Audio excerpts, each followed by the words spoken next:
The boardroom fell silent as Olivia James, my stepmother of 8 years, finished her presentation.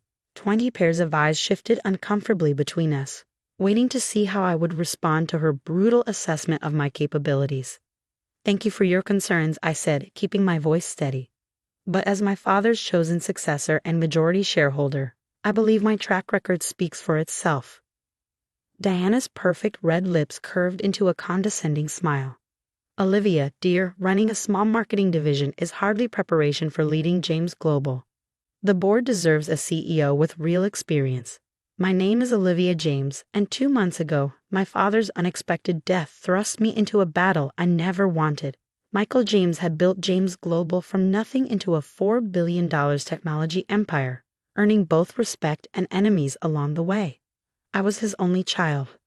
Though Diana seemed determined to make everyone forget that fact. "Your marketing division, while quaint," Diana continued, clicking to another slide, "represents less than 2% of company revenue. Meanwhile, the divisions I've overseen have shown consistent growth of 15% year over year." What she didn't mention was how those divisions had achieved such growth. I discovered the truth 3 days ago, hidden in an encrypted folder on my father's personal laptop. But I kept my face neutral, remembering his final words to me. "The timing matters, Liv," he'd said, clutching my hand in his hospital room. "Promise me you'll wait for the right moment." Now, watching Diana lay out her case for why she should be named CEO, I understood what he'd meant. She was confident, too confident. She thought she had it all figured out. The board, the numbers, the perfect plan to push me aside. Furthermore, Diana gestured to another chart. "Olivia lacks the international experience crucial for our expansion plans. She's never even lived abroad, while I spent 5 years managing our European operations." I caught Thomas Chen, my father's oldest friend and board member, watching me with concern. He'd been trying to warn me for weeks that Diana was planning something. I gave him a slight nod, letting him know I was okay. "I moved to call a vote," Diana announced. "For the good of the company, we need to act quickly. The markets are watching." "This is highly irregular," Thomas protested. "Michael's will was clear about succession." Diana's smile didn't waver. "Wills can be challenged when there's clear evidence of diminished capacity. Michael was ill for months before he passed. His judgment was compromised." The accusation hung in the air. My father, the brilliant strategist who had outsmarted competitors for decades, supposedly too addled to know what he was doing when he named me his successor. "I have documentation," Diana continued smoothly, "from his doctors about his condition in those final months, and statements from several key employees about concerning decisions he made. All fabricated, of course, but the board didn't know that. They'd seen my father's decline, watched him grow weaker. Diana had made sure she was always by his side, controlling who could visit, what medications he received. I opened my laptop, pretending to review some notes while actually checking the surveillance feed from Diana's office. Right on schedule, Marcus Foster, her right-hand man, was letting himself in with the key she'd given him. In exactly 17 minutes, he would find what I'd left for him to find. "Perhaps," I said carefully, "we should take some time to review all the documentation, including my father's personal records." Diana's eyes narrowed slightly. "I don't see the need for delay. The situation is clear." "Is it?" I asked, watching a live feed as Marcus began searching Diana's office. "Are you sure there isn't anything else the board should know before making such an important decision?" She caught something in my tone, a hint of challenge that made her pause. For a moment, uncertainty flickered across her perfect features.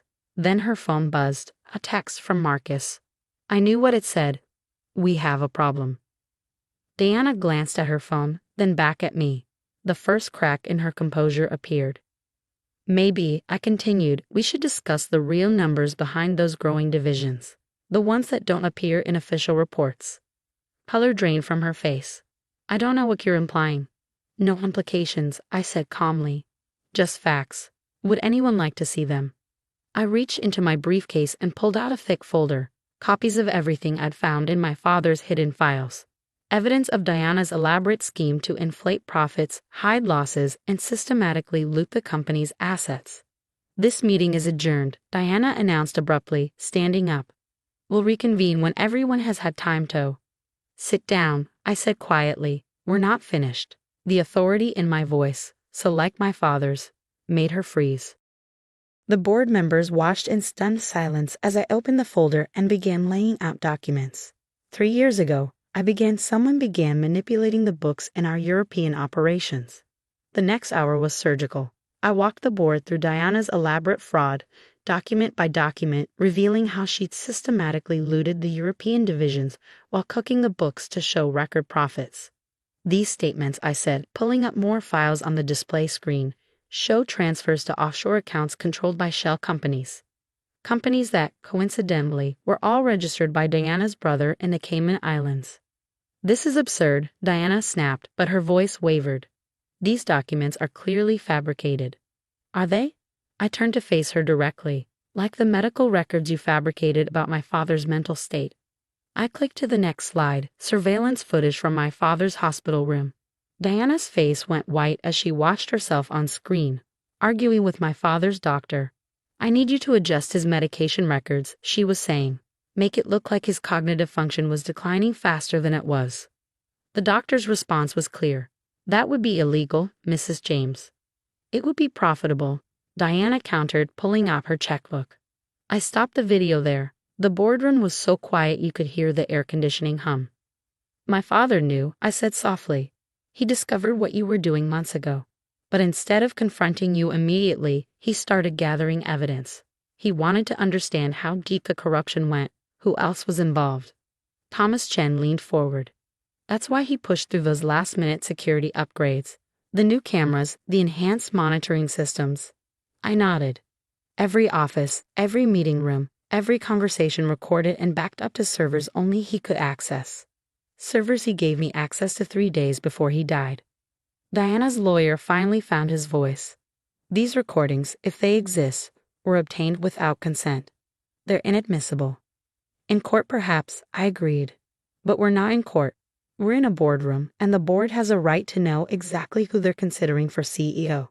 I turned to another slide, financial records showing the true state of our European operations.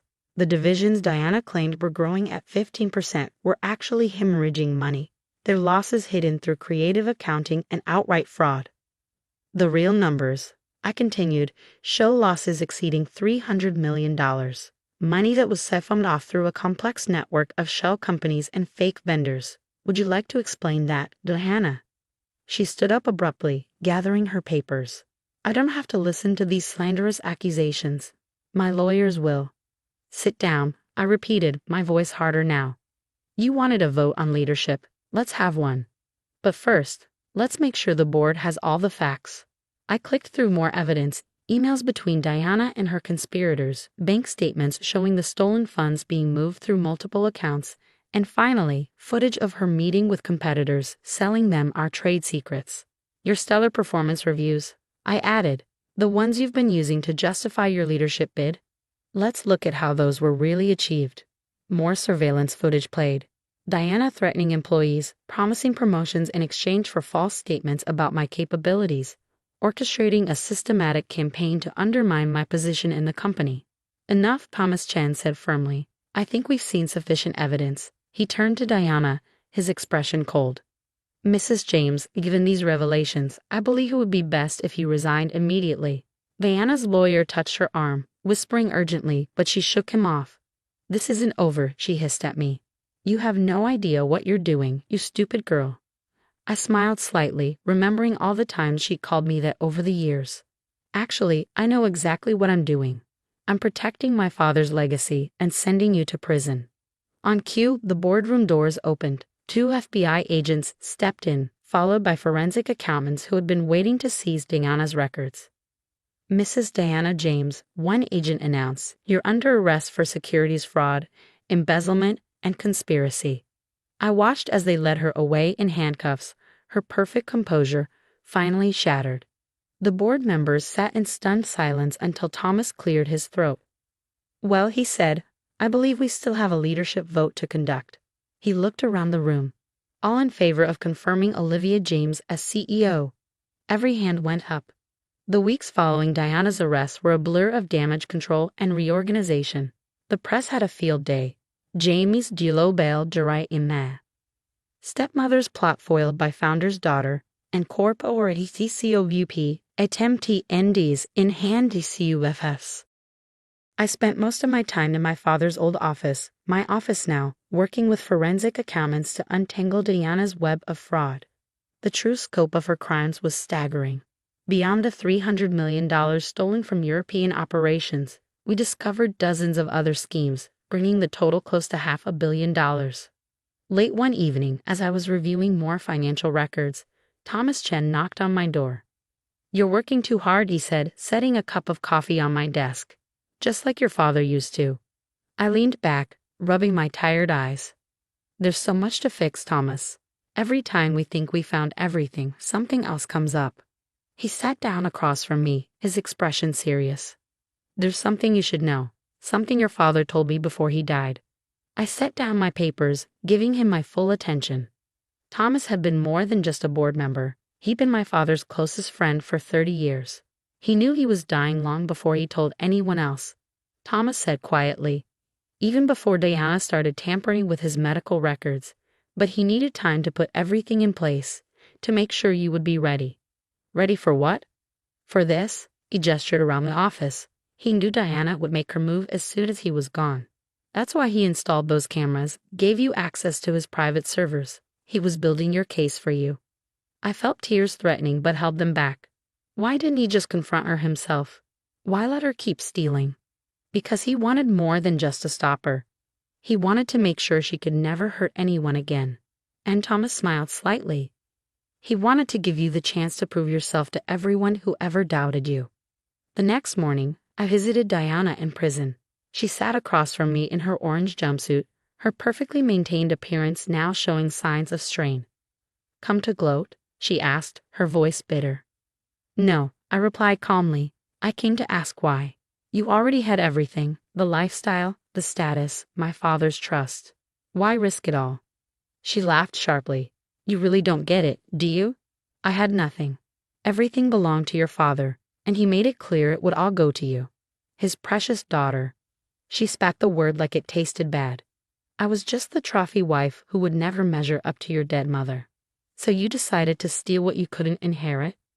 "I decided to take what I deserved," she snapped. "I made those European divisions successful. I brought in the contracts, managed the relationships, but no matter what I did, I was always going to be second best to you." I studied her for a moment, seeing past the anger to the insecurity beneath. "You're wrong, you know. My father would have taken care of you, made sure you were set for life. But you got greedy, and now you'll lose everything." Her face hardened. "You think you've won? You have no idea what it takes to run this company. You'll fail, and when you do, everyone will see I was right about you." I stood up, straightening my jacket. "Goodbye, Diana. Enjoy the next 20 to 30 years. Back at the office, I called an all-hands meeting. It was time to address the entire company to set a new direction after all the chaos. Standing at the podium, looking out at hundreds of faces, some familiar, some new, all uncertain about the future, I thought about my father's legacy. "The past few months have been challenging," I began. "We've discovered painful truths about people we trusted, and we've had to face hard realities about our operations. But James Global was built on innovation, integrity, and resilience. Those values didn't leave with my father, and they weren't diminished by one person's greed." I outlined my vision for the company's future: more transparency, stronger oversight, and a renewed focus on ethical business practices. The response was overwhelming. People were ready for change, ready to believe in something better. Over the next year, we turned things around. The European divisions, once Diana's personal piggy bank, became legitimately profitable under new leadership. We implemented stricter financial controls, rebuilt damaged client relationships, and slowly restored trust in the James Global name. One evening, almost exactly a year after Diana's arrest, I found myself working late again. As I looked out over the city lights from my office window, I remembered something my father used to say: "Success isn't just about making money, live. It's about being able to look yourself in the mirror every morning." My phone buzzed. A text from Thomas. "Your father would be proud. Dinner next week to celebrate the quarterly numbers." I smiled, typing back a response. Diana had thought she could use my father's death to seize control, but she'd never understood what really made James Global strong. It wasn't just about profits or power. It was about integrity, about doing things the right way even when it was hard. The company weathered the storm, emerging stronger than ever. Diana's conviction made headlines again. Former Jamie is GLBLEXTCG 25 years. Her co-conspirators, facing similar charges, began turning on each other, revealing even more depths to her schemes. But for me, the real victory wasn't in Diana's downfall. It was in proving that my father had been right to trust me with his legacy. The board's initial skepticism had turned to strong support as they saw how I handled the crisis and led the company's recovery. 1 year to the day after taking over as CEO, I stood in my father's old office, my office, looking at his photograph on the wall. "You knew, didn't you?" I said softly to his smiling image. "You knew she would try something like this. That's why you left me all those breadcrumbs to follow." There was no response, of course, but I could almost hear his voice. "You did good, kid. You did good." I sat down at my desk, opening my laptop to review the latest expansion proposals. The company was growing again, this time on a foundation of real success, not fraudulent numbers.